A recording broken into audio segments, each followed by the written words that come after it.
মানবতার দিক থেকে ভাই, সে দৃষ্টিকোণ থেকে হিন্দু আমার ভাই, বৌদ্ধ আমার ভাই, কারণ সেও মানুষ আমিও মানুষ। আমাদের সবার বাবার নাম কি? কথা কয় না? আদম আলাইহিস সালাম। সবার মায়ের নাম কি? দেখছেন, আমরা সবাই এক, সবাই এক।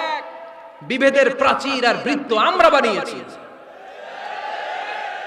ইসলাম ধর্ম, বর্ণ, জাতীয়তাবাদ এগুলোর বাইরে যে এক বিশাল ব্রড মাইন্ডেড রিলিজিয়ন, যেখানে আলাদা আলাদা বৃত্ত টানে নাই। আমরা ধর্ম, বর্ণ, ভাষা, জাতীয়তা এগুলোকে সামনে এনে আলাদা আলাদা পরিচয়ের বৃত্ত বানিয়েছি। আমরা বানিয়েছি শ্বেতাঙ্গ আর কৃষ্ণাঙ্গের পার্থক্য।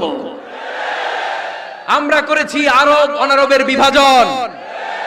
আমরা করেছি ব্রাহ্মণ আর শূদ্রের জাত প্রথা। ইসলামে কোনো জাত প্রথা নাই, শ্বেতাঙ্গ কৃষ্ণাঙ্গের পার্থক্য নাই। প্রেসিডেন্ট